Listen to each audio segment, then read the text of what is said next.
నాయకత్వ లక్షణాలను పెంపొందించుకోవాలి.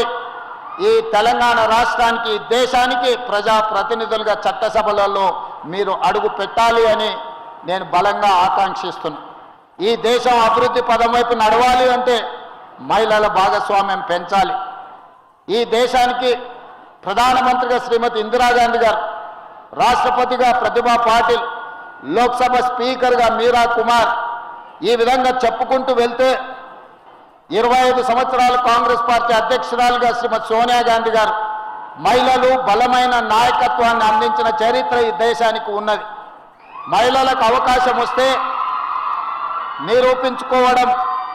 ఈరోజు తెలంగాణ రాష్ట్ర చీఫ్ సెక్రటరీగా శాంతి కుమార్ గారు ఉన్నారు. మీ ఎడ్యుకేషన్ సెక్రటరీగా యోగితా రాణా గారు ఉన్నారు. ఈరోజు మహిళలకు ఎవరికి అవకాశం ఇచ్చినా అది ఐఏఎస్లు కావచ్చు, ఐపీఎస్లు కావచ్చు, ప్రజాప్రతినిధులు, మంత్రులుగా కావచ్చు, ఈరోజు మా క్యాబినెట్లో సీతక్క గారు కావచ్చు, ఎవరికి అవకాశం వచ్చినా మహిళలు తమ నైపుణ్యాన్ని ప్రదర్శించి తమ యొక్క చిత్తశుద్ధిని నిరూపించుకొని ఆదర్శంగా ఈరోజు నిలబడుతున్నారు. అందుకే ఈరోజు ఈ వేదిక మీద నుంచి మా సోదరిమణులందరికీ నాది ఒకటే విజ్ఞప్తి, ఇది ఒక అద్భుతమైన అవకాశం. ఈ యూనివర్సిటీలో మీకు అడ్మిషన్లు రావడం, మీరు ఇక్కడ చదువుకోవడం అనేది నిజంగా మీ గొప్ప అదృష్టం. దీని అవకాశంగా మలుచుకోండి. ఈరోజు తెలంగాణ రాష్ట్రంలో మహిళలకు ఉన్న ప్రాధాన్యత, నేను వచ్చిన తర్వాత ఆడబిడ్డలకు ఆర్టీసీలో ఉచిత బస్సు ప్రయాణాన్ని ఇచ్చినాం. ఈరోజు మీరు ఎక్కడికి వెళ్ళినా,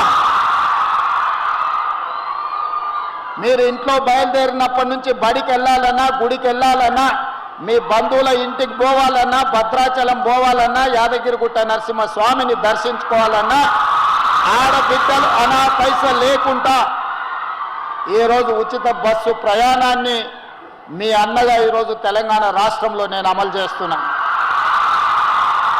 అదేవిధంగా కుటుంబ బాధ్యత ఆడబిడ్డల మీద ఉంటుంది. ప్రతి కుటుంబానికి 200 యూనిట్లు ఉచిత కరెంట్ ఇవ్వడమే కాదు, ఈరోజు గ్రామీణ ప్రాంతాలలో, ముఖ్యంగా తండాలలో, గూడాలలో, మారుమూల పల్లెల్లో ఉన్న పాఠశాలను అమ్మ ఆదర్శ పాఠశాల పేరు మీద స్వయం సహాయక సంఘాలకే పూర్తిగా పాఠశాలల నిర్వహణ ఈరోజు ఇచ్చినాం.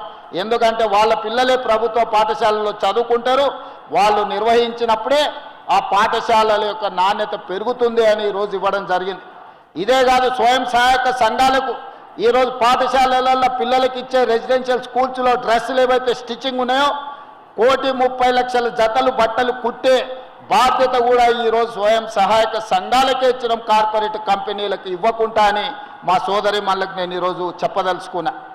ఈరోజు ప్రభుత్వం వైపు నుంచి ఆడబిడ్డల్ని వంటింటి కుందేళ్లుగా కాదు, ఆడబిడ్డలు కూడా ఎంటర్ప్రినర్స్గా రాణించగలుగుతారు, వ్యాపారాలు చేయగలుగుతారని ఈరోజు ఆర్టీసీలో మా పొన్నం ప్రభాకర్ గారి శాఖలో 1000 ఆర్టీసీ ఎలక్ట్రిక్ బస్సులు స్వయం సహాయక సంఘాలకు కొని ఈరోజు మనం అంకితం చేయబోతున్నాం.